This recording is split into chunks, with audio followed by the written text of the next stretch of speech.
OCCRP, Organized Crime and Corruption Reporting Project, dalam laporan Corrupt Person of the Year 2024 menyebutkan bahwa Jokowi atau Mulyono telah dinobatkan sebagai salah satu pemimpin terkorup di muka bumi. Tentu bukan Mulyono atau Mukidi kalau sampai mau mengakui kesalahannya. Gua rela dikatain ternak Jokowi, gua rela dikatain buzzer Jokowi, gua rela dikatain kecebong demi membela orang baik kayak Pak Jokowi.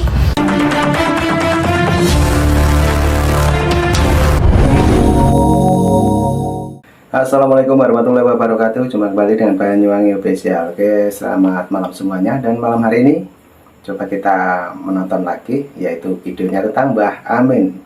Dan dimana Mbah Amin ini adalah mengomentari tentang Pak Jokowi sewaktu ada pengumuman ataupun berita dari OCCRP. Nah, bagaimana videonya? Dan nanti diteruskan dengan pendapat para netizen menghujat balik Mbah Amin ya. Oke, lanjut untuk videonya, kita siapkan dulu dan mari kita tonton bareng. OCCRP, Organized Crime and Corruption Reporting Project, dalam laporan Corrupt Person of the Year 2024 menyebutkan bahwa Jokowi atau Mulyono telah dinobatkan sebagai salah satu pemimpin terkorup di muka bumi. Lembaga OCCRP adalah lembaga jurnalisme investigatif terbesar di dunia, bermarkas di Amsterdam, Belanda. Lembaga ini bukan kaleng-kaleng. Misinya adalah menyebarkan dan mengungkap kejahatan serta korupsi sehingga masyarakat dapat meminta pertanggungjawaban kepada pihak berwenang di sebuah negara. Nah, kelima tokoh dunia yang dinobatkan sebagai pemimpin terkorup itu adalah: pertama, Presiden Suriah Bashar al-Assad yang belum lama ini digulingkan oleh rakyatnya. Kedua, Presiden Kenya William Ruto. Dan ketiga, mantan Presiden RI Joko Widodo atau Mulyono. Yang keempat, Presiden Nigeria Bola Ahmed Tinubu. Dan yang kelima, mantan Perdana Menteri Bangladesh Hasina. Dan terakhir yang keenam adalah pengusaha India Gautam Adani. Saudaraku, para pemuja Mulyono sebaiknya segera sadar bahwa selama ini kekaguman buta mereka pada Mulyono telah memupuk Mulyono tambah berani tanpa malu lagi untuk tetap ingin mengatur negara kita. Padahal manusia toksik Mulyono seharusnya segera diseret ke pengadilan agar segera dapat dikirim ke penjara atau lembaga pemasyarakatan. Nah, reaksi Mulyono sendiri mengenai kesimpulan OCCRP sungguh aneh. Sambil cengar-cengir dia menyatakan bahwa semua itu framing jahat menurut dia ya, yang disematkan padanya. Kata Mulyono, semua itu fitnah. Saudaraku, Mulyono seperti mudah diduga melakukan self denial. Pokoknya itu tidak benar. Mana saya pernah korupsi? Kapan? Di mana? Mana buktinya? Saya pernah korupsi. Itu kata Mulyono. Saya tidak pernah korupsi. Tentu bukan Mulyono atau Mukidi kalau sampai mau mengakui kesalahannya. Jadi saya yakin kali ini Mulyono sudah tidak bisa menghindar lagi dari terkaman hukum. Satu-satunya jalan adalah lari ke Republik Rakyat China, minta perlindungan ke kakak asuhnya Xi Jinping, Presiden China dan sekaligus Sekjen Partai Komunis China. Nah, saya usul sebaiknya Mulyono harus segera dicekal pergi ke luar negeri. Nah, mari saudaraku kita ikuti terus jurus-jurus politik Mulyono untuk menyelamatkan diri dan keluarganya, terutama si Fufu Fafa, Kaisang, dan menantunya Bobby. Saya yakin sebagian besar anak bangsa makin mantap. Mereka ingin sekali menggiring Mulyono sekeluarga ke penjara. Sebaiknya di penjara di Jakarta, bukan di Solo. Saya kira ini sekelumit komentar saya. Wallahu a'lam bishawab. Assalamualaikum warahmatullahi wabarakatuh. Gua rela dikatain ternak Jokowi, gua rela dikatain buzzer Jokowi, gua rela dikatain kecebong demi membela orang baik kayak Pak Jokowi. Dari kemarin ya, media-media kontroversial kayak Tempo, kayak pokoknya yang nggak suka sama Jokowi itu dari dulu ya. Udah ini nih lagi nge-framing ini berita-berita tentang Jokowi masuk finalis pejabat yang terkorup berdasarkan OCCRP. Habis itu ekspresi para pembenci-pembencinya itu, para narasumber-narasumber sampah, seolah-olah OCCRP ini adalah lembaga resmi yang punya kewenangan untuk menentukan daftar-daftar pejabat terkorup di dunia, negara-negara terkorup di dunia. Makanya masyarakat Indonesia kudu pintar-pintar. Kalau nggak pintar ya percaya-percaya aja lu, ya kan? Apa itu OCCRP itu? Organized Crime and Corruption Reporting Project. Reporting Project yang artinya yang mengendalikan adalah media. Jadi lembaga atau organisasi ini itu memang melakukan penelitian, tapi penelitiannya itu sumber-sumber datanya itu dari data-data bocor yang benar aja nggak tahu benar atau enggak ya. Dan bisa aja data-data yang bocor dari setiap negara ini adalah data-data yang memang dibuat-buat sama orang yang memang pengen menghancurkan satu orang, dua orang, organisasi, presiden, partai, kayak ngono, ngerti Anda? Dan macam-macam kayak gini tuh tidak akan pernah mungkin mau mengambil narasumber langsung dari pemerintahnya yang sedang menjabat langsung, ya kan? Nggak akan mungkin juga mengambil data-data resmi, enggak say. Pasti yang selalu kontra-kontra yang dia ambil. Makanya, lu kalau nggak belajar media, ya, lu kemakan. Untung aja yang lu gituin itu adalah Pak Jokowi. Orang yang udah difitnah menjadi PKI, komunis, anti-Islam, ijazah palsu, ibunya lu bilang bukan ibu kandung. Lu kata-katain kerajaan, dinasti, apa segala macam. Pokoknya fitnah itu komplit deh. Ya, untung aja Pak Jokowi yang lu gituin, ya. Dan ini, ya, orang yang memframing isu ini adalah orang-orang yang sama yang udah bikin isu-isu juga itu, ya. Mereka ini tahu wataknya Pak Jokowi, bakalan diam aja. Ya coba Pak Prabowo lu gituin. Nah, berani loh. Kenapa sekarang melibatkan OCCRP? Ya gampang aja sih mau melibatkan organisasi apa aja, tergantung proyek ya kan. OCCRP ini kan RP-nya itu reporting project ya. Yang megang ini adalah yang media-media, jadi organisasi media. Ngerti? Gua mah yakin Pak Jokowi nggak bakal bales, Pak Jokowi nggak bakal nanggepin gimana-gimana, karena dia juga udah tahu dia juga udah tahu ya orang-orang yang di belakangnya siapa, orang-orang yang mencoba selalu memframing berita-berita atau isu-isu buruk tentang dia, tahu dia, paham dia mah begini aja paling ya, kamu menabur, kamu juga nanti yang menua, termasuk si koni itu. Selamat pagi, sahabat Onel. Apa kabar? Sehat ya? Mantap.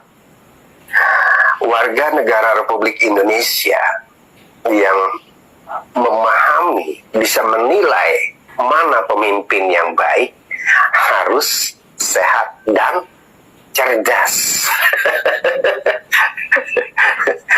Ya, saya hadir lebih pagi menyapa sahabat-sahabat sekalian dan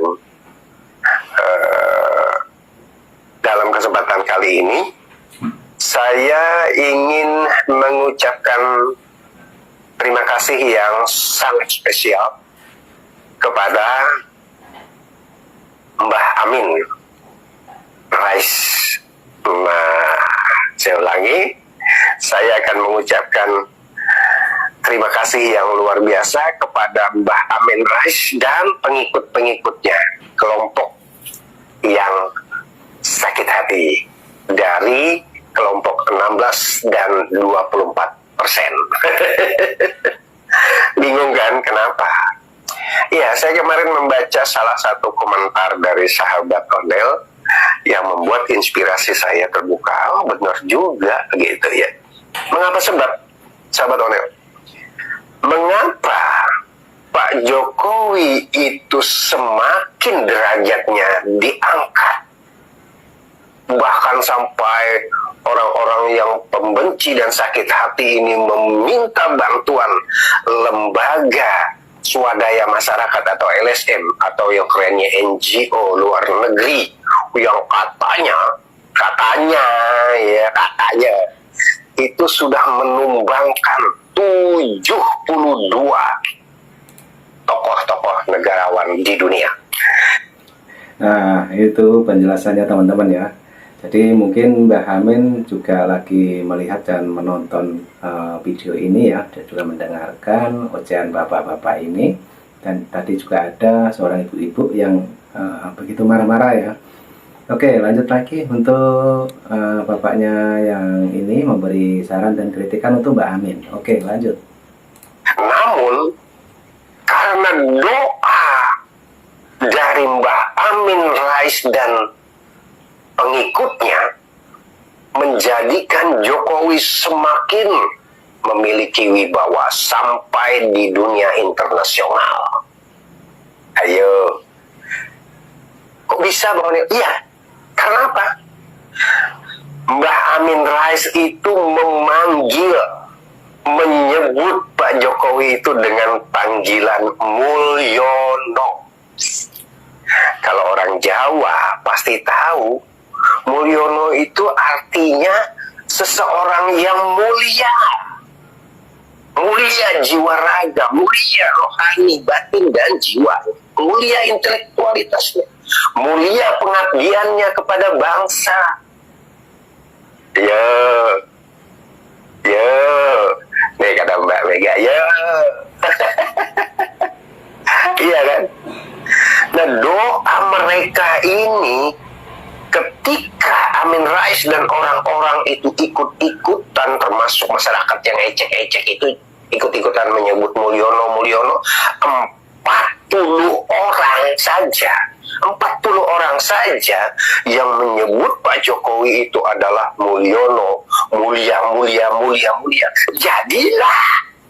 Jadilah akhirnya jadi. Joko Widodo itu menjadi orang yang mulia. Kesalahan kalian.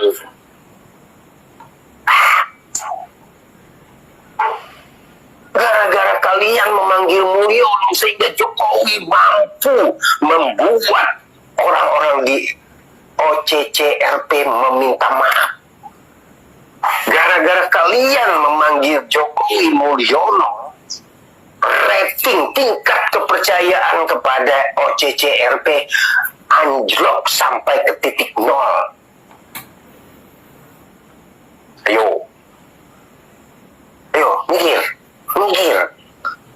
Kata Mbah Mega, mikir. Ya, karena itu sekali lagi, terima kasih yang setinggi-tingginya penghargaan yang luar biasa kepada Profesor Amin Rais dan kawan-kawan yang telah menyematkan nama panggilan Mulyono, artinya manusia mulia, kepada Bapak Joko Widodo. Ingat, kalau masih kurang, komplitin. Salam akal sehat. Indonesia semakin jaya bersama Prabowo Subianto. Nah, oke teman-teman, benar juga teman-teman ya. Jadi Bapak tadi menerangkan apa jadi artinya Mulyono.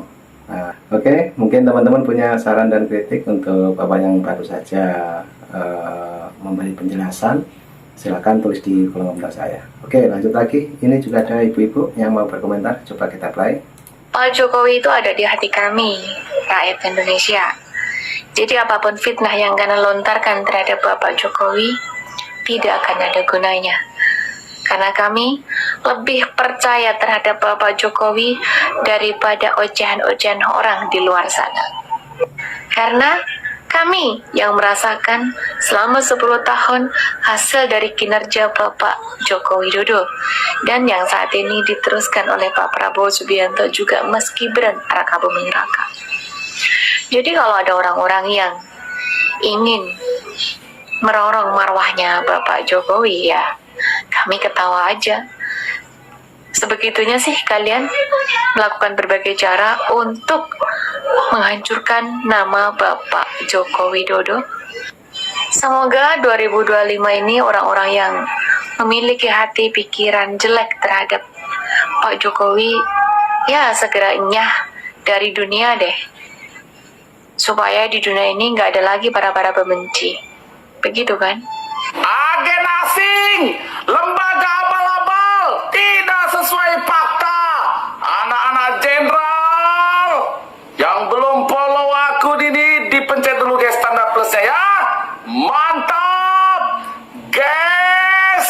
Ini lembaga tidak kredibel, tidak menggunakan data, tidak menggunakan fakta. Hati-hati guys, hati-hati. Mereka coba mengadu domba kita sesama anak bangsa guys. Pak Jokowi tidak pernah melakukan korupsi. Tidak pernah Pak Jokowi menjual aset-aset negara. Seperti yang no. Kalau Pak Jokowi guys sangat mencintai Indonesia. Tapi lembaga ini guys, dia sedang disetting sebagai alat dendam. Karena Pak Jokowi tidak pernah mau menjual aset-aset yang ada di Indonesia, sumber daya alam yang ada di Indonesia. Mereka dendam guys sama Pak Jokowi. Kurang ajar ini lembaga ini guys ya. Pak Jokowi itu cinta betul dengan Indonesia guys. Makanya mereka dendam. Ya. Bagaimana komentarnya netizen? Bagaimana komentarnya ini? Ya. Kawal terus jenderal kita Prabowo Subianto. Kawal terus Pak Jokowi kita dari fitnah-fitnah yang menyesatkan kawan. Bum, meledak bos. Menanggapi laporan OCCRP yang memasukkan Presiden Joko Widodo dalam daftar pemimpin terkorup dunia, pengamat politik Ray Rangkuti menyarankan kepada Pak Jokowi untuk membuktikan bahwa dirinya tidak korupsi, seperti yang dituduhkan dalam laporan OCCRP tersebut. Menurut saya ini pernyataan yang lucu dan keliru, karena tidak sesuai dengan prinsip the burden of proof atau beban pembuktian. Dalam sistem hukum yang adil, beban pembuktian selalu berada di pihak yang menuduh, bukan yang dituduh. Artinya, jika ada tuduhan korupsi terhadap Pak Jokowi, maka pihak yang menuduh yang harus menyediakan bukti yang cukup untuk mendukung klaim tersebut. Disclaimer, OCCRP ini adalah organisasi yang dikenal karena investigasi mendalamnya terhadap korupsi dan kejahatan terorganisir di seluruh dunia. Namun, penting untuk diingat bahwa laporan semacam ini harus didukung oleh bukti konkret dan dapat diverifikasi. Mengalihkan beban pembuktian kepada Pak Jokowi untuk membuktikan bahwa dirinya tidak bersalah adalah tindakan yang tidak adil dan bertentangan dengan prinsip dasar hukum. Ini sama saja dengan menganggap seseorang bersalah, kemudian menuntut dia untuk membuktikan sampai terbukti bahwa dia tidak bersalah, seperti yang dituduhkan. Ini jelas-jelas bertentangan dengan asas praduga tak bersalah yang diakui secara universal. Dalam konteks ini, Ray Rangkuti seharusnya menekankan pentingnya penyelidikan yang transparan dan berbasis bukti daripada menuntut pembuktian terbalik dari Pak Jokowi. Selain itu, permintaan untuk pembuktian terbalik dapat membuka pintu bagi penyalahgunaan kekuasaan dan fitnah. Setiap orang bisa saja membuat tuduhan tanpa dasar, dan jika yang dituduh harus selalu membuktikan ketidakbersalahannya, maka ini akan menciptakan iklim ketidakadilan dan ketakutan. Dalam konteks laporan OCCRP, Penting untuk memastikan bahwa tuduhan tersebut didasarkan pada bukti yang kuat dan bukan sekedar spekulasi atau opini. Oleh karena itu, penting untuk menegaskan bahwa beban pembuktian harus tetap berada di pihak yang menuduh. Jika ada bukti yang kuat dan valid mengenai korupsi, maka bukti tersebut harus diajukan dan diproses melalui jalur hukum yang berlaku. Hanya dengan cara ini, keadilan dapat ditegakkan dan integritas sistem hukum dapat dijaga.